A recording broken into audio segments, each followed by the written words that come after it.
بسم اللہ الرحمن الرحیم۔ حضرت جویریہ بنت حارث رضی اللہ تعالی عنہا آپ باسط سے 2 سال پہلے حارث بن ابی زرار کے ہاں پیدا ہوئیں اور آپ کا نام جو تھا وہ برہ رکھا گیا۔ آپ نہایت خوبصورت ذہین قبیلہ کے سردار کی بیٹی تھیں اور اس کی ناز و نعمت کے ساتھ یہ پرورش ہونے لگی۔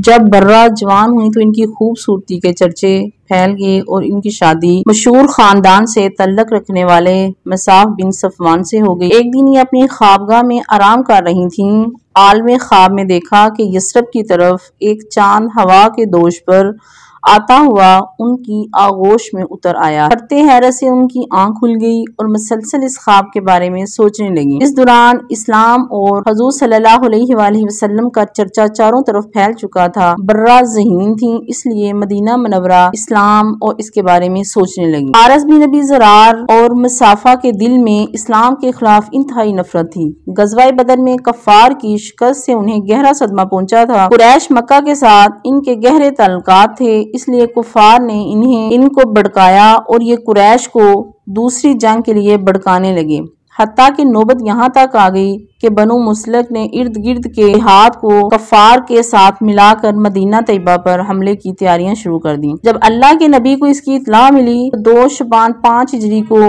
آپ صلی اللہ علیہ وسلم مجاہدین کی ایک جمعیت کے ہمراہ مدینے سے روانہ ہوئے اور حارث کو مسلمانوں کی پیش قدمی کی اطلاع ملی تو بھاگ گئے۔ رسول اللہ صلی اللہ علیہ وآلہ وسلم نے مرسی میں قیام کیا۔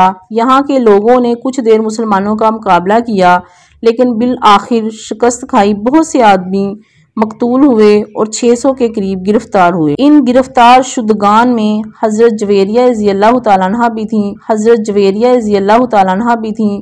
جب مال غنیمت کی تقسیم ہوئی تو آپ حضرت ثابت بن قیس رضی اللہ تعالیٰ عنہ کے حصے میں آئیں۔ چونکہ قبیلے کے رئیس کی بیٹی تھیں، لونڈی بن کر رہنا گوارا نہ تھا۔ حضرت ثابت رضی اللہ تعالیٰ عنہ سے درخواست کی کہ مجھ سے کچھ روپے لے کر چھوڑ دو۔ وہ راضی ہو گئے اور 9 اوقیہ سونے کا مطالبہ کیا۔ اب حضرت جویریہ رضی اللہ تعالیٰ عنہ رسول کریم صلی اللہ علیہ وسلم کی خدمت میں حاضر ہوئیں اور عرض کیا کہ میں مصیبت زدہ ہوں، آزاد ہونا چاہتی ہوں، عذرائے کرم میری مدد فرمائیے۔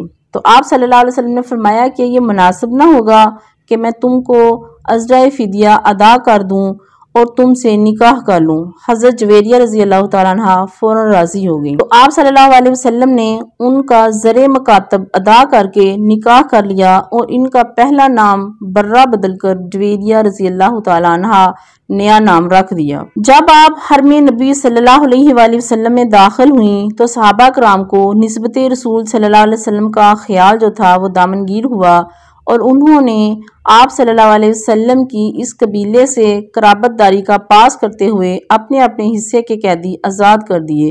اس طرح حضرت جویریہ کی نسبت سے ان کا تمام قبیلہ آزاد ہو گیا۔ ام المومنین سیدہ عائشہ صدیقہ رضی اللہ تعالی عنہا اس واقعے کی طرف اشارہ کر کے فرمایا کرتی تھیں کہ میں نے جویریہ سے بڑھ کر کسی عورت کو اپنے قبیلے کے لیے باعث رحمت نہیں پایا۔ ادھر وہ حرم نبوی میں آئیں، ادھر ان کے قبیلے کے تمام اسیران جنگ آزاد ہو گئے۔ ادھر جب حضرت جویریہ رضی اللہ تعالی عنہ کے والد کو خبر ملی کہ ان کی بیٹی لونڈی بنا لی گئی ہے، چنانچہ وہ بہت سا مال اسباب اونٹ پر لاد کر بیٹی کی رہائی کے لیے مدینہ آئے۔ راستے میں 2 اونٹ جو انہیں پسند تھے وہ عقیق کے مقام پر کسی گھاٹی میں چھپا دیے اور باقی اونٹ اور مال و اسباب لے کر آپ صلی اللہ علیہ وآلہ وسلم کی خدمت میں حاضر ہو کر عرض کی کہ آپ میری بیٹی کو قید کر لائے ہیں، یہ تمام مال و اسباب لے لیں اور اسے رہا کر دیں۔ آپ صلی اللہ علیہ وسلم کو اللہ رب العزت نے غیب سے اطلاع دے دی تھی کہ یہ شخص 2 اونٹ چھپا آیا ہے۔ آپ صلی اللہ علیہ وآلہ وسلم نے فرمایا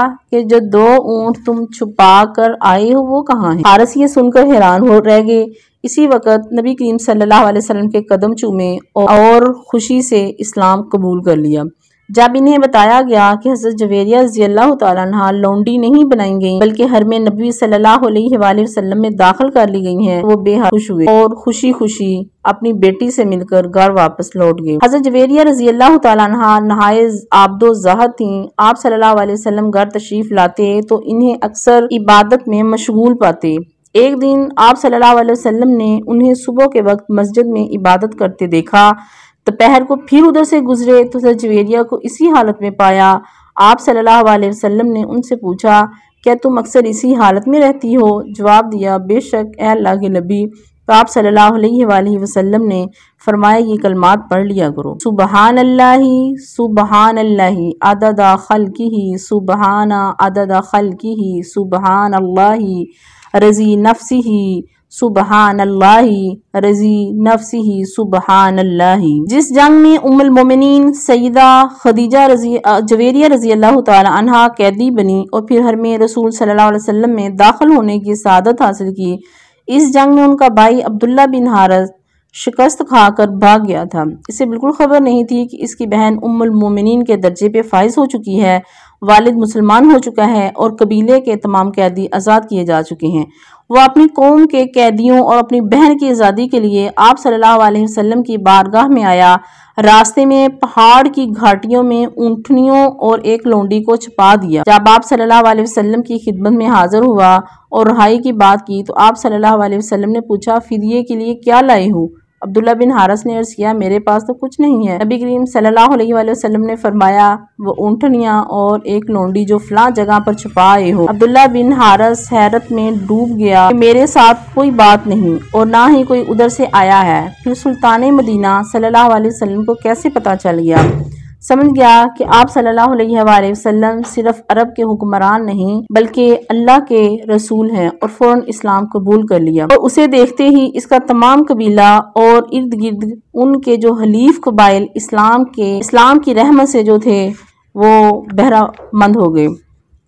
اب سیدہ جویریہ رضی اللہ تعالیٰ عنہ پر اس چاند کا راز جو تھا وہ آشکارا ہو چکا تھا اور سمجھ گئیں کہ جو چاند ان کی آغوش کی زینت بنا تھا وہ آپ صلی اللہ علیہ وسلم کی ذات گرامی تھی۔ ایک مرتبہ رسول کریم صلی اللہ علیہ وآلہ وسلم آپ کے گھر تشریف لائے، فرمایا کچھ کھانے کو ہے؟ عرض کیا میری کنیز نے صدقے کا گوشت دیا تھا، بس وہی موجود ہے۔ تو آپ صلی اللہ علیہ وسلم نے فرمایا لے آؤ، جس کو صدقہ دیا گیا اس کو پہنچ چکا۔ حضرت جویریہ رضی اللہ تعالیٰ عنہ کو عزت نفس کا بھی بہت خیال تھا، چنانچہ اسیر ہونے پر اپنی آزادی کے لیے انہوں نے حتی الامکان پوری کوشش کی۔